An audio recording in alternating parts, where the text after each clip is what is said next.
What's good, sports family? We are back with another week 5 of Waiver Wire Fantasy Football. Let's get it. Alright, so before we get started, let you guys know that this could be a much shorter waiver wire. The reason why is that there's so many players that most of you already picked up. So it doesn't really make any sense for me to go over the same players if I went over a week or two ago because mostly everyone has them. So I'm going to give you guys a much shorter list because these are players that are trending right now or who are pretty much going to break out this week coming up. Let's get it. We got quarterback Jackson Dart of the New York Giants. Rookie starting looks sharp. 235 yards, 2 touchdowns, 25 rushing yards, dual threat upside, and breakout potential. So as you saw last game, he did amazing. I had a feeling he was going to do good, but not that good. The energy of the New York Giants organization is totally different with him under center. You can just tell he looks like a veteran out there, just leadership. He has a lot of praise of his teammates. I like the kid. I like him. You definitely should pick him up for your waiver wire. If you haven't, go get it. I'm shocked nobody picked him up. I'm shocked in my my league because some of the guys I have in my league, they're not that good of a team. You know, they're 0-3, 1-3, and I'm like, bro, you need a new quarterback, you know? But hey, it is what it is. As long as my team's good, all that matters. But next up, Michael Penix Jr. Pretty much he locked in starter every week to week, highly weekly ceiling. Yes, the week before wasn't the greatest, but last week he did really good. You can pick him up, but I wouldn't really start him. He tends to be a little bit shaky. But he's honestly the only good waiver wire to pick up if you are in desperate of a quarterback.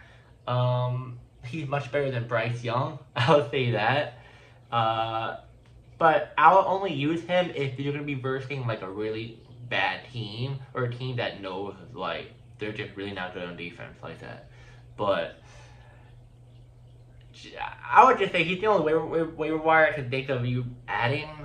Everyone else is whatever. And last quarterback, I should have put Michael Penix Jr. last, but the second one should have been Carson Wentz.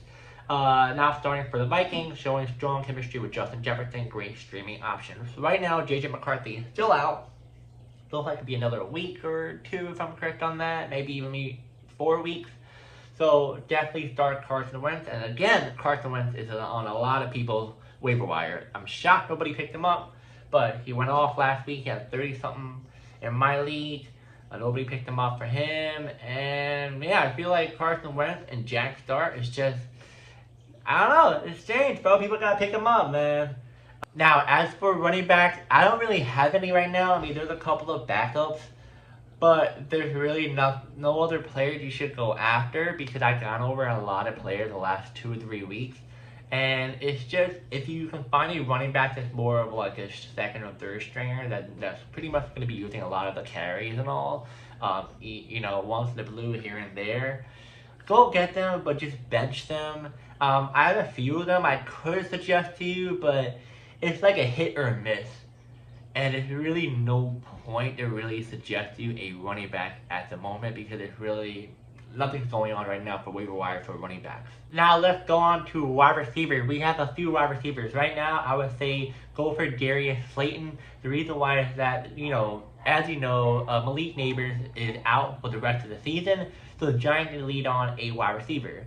The only wide receiver I can think of is Slayton. Been in the organization for a minute. And he pretty much gives you the best chance to give you a good amount of, points for your team. More like a flex play or wide receiver 3 type of wide receiver. Not a whole lot, but I wouldn't lean on him too much, but he's pretty much the number 1 wide receiver for the Giants at the moment. There are other Giants wide receivers, but I wouldn't bank on them just yet. I would just lean on more of Slayton if you have to get him. So definitely pick up Slayton at the moment. Next wide receiver is Marvin Mims Jr., Denver Broncos wide receiver. He's just a player that's definitely going to be having his moment here and there, depending on which game. This past week, yesterday pretty much, he did amazing. In general, he's like middle of the pack, low end. It's up to you if you want to pick him up. I wouldn't really start him every week, but he'll be a good hey, if you have a bye week, or hey, you just got nobody better than Mims, put him in type of player. You know what I mean? And last but not least, Jalen Cooker, if I said his name right, Panthers wide receiver. I would say that definitely pick him up. I have a feeling that he could be a wide receiver too. He's right now on IR, but he should be back to the team in another week or so. So stay tuned for that, but definitely pick him up. He could be a sleeper if you tend to pick him up. Now let's move on to tight end. So we have a couple of tight ends. Right now we have Darren Waller. Yes, be a little shocking. Why Darren Waller? Yes, he did awesome yesterday versus the Jets.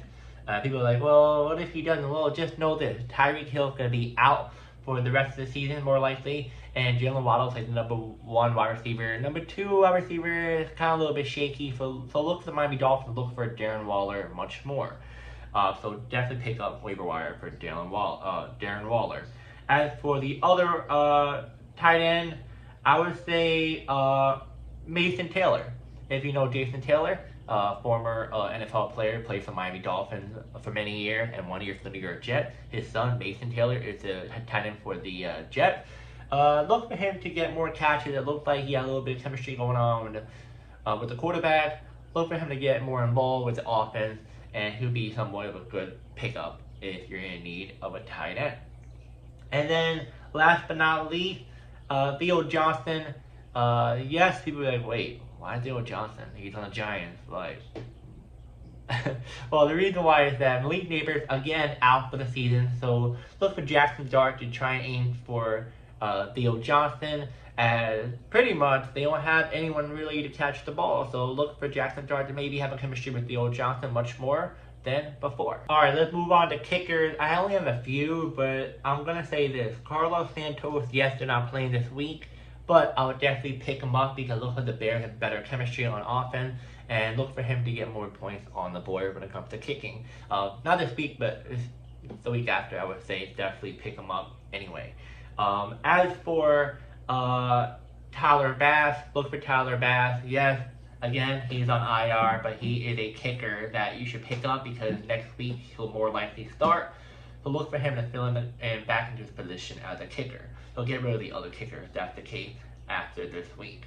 And then last but not least, I would say you can go for Jake Elliott, but Jake Elliott really never gives you that many points because of how Jalen Hurts and Barkley and all do their thing. But if you have to pick Jake Elliott, but I would say go for Will Lutz, because Will Lutz will give you a better chance to give you more points than Jake Elliott. Alright, let's move on to defense. So we got the Green Bay Packers. We got them versus the Bengals. Easily start. The Bengals are just all over the place. I don't know what happened yesterday. My boy almost won money, all because he needed 1 more yard of Jamar Chase, and he couldn't get 1 more yard.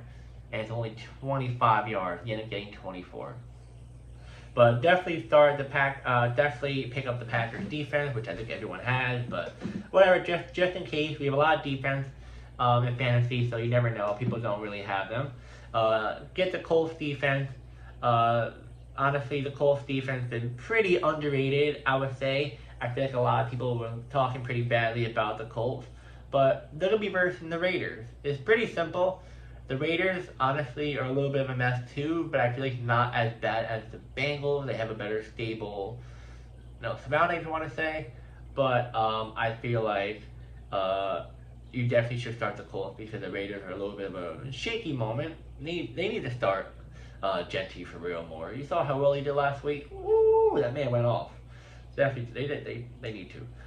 As for the Eagles, definitely get the Eagles defense.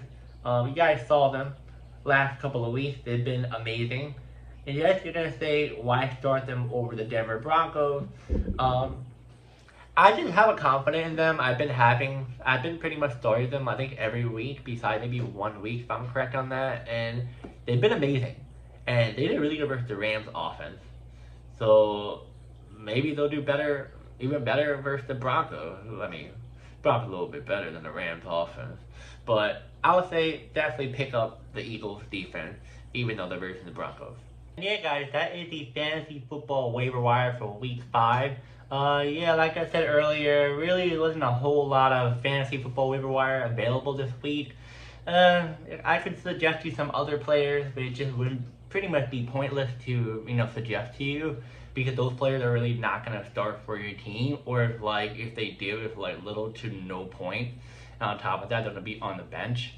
So yeah, but yeah, guys, if I miss any other waiver wire players from any of those positions, let me know in the comments. And yeah, I'll see you guys next video.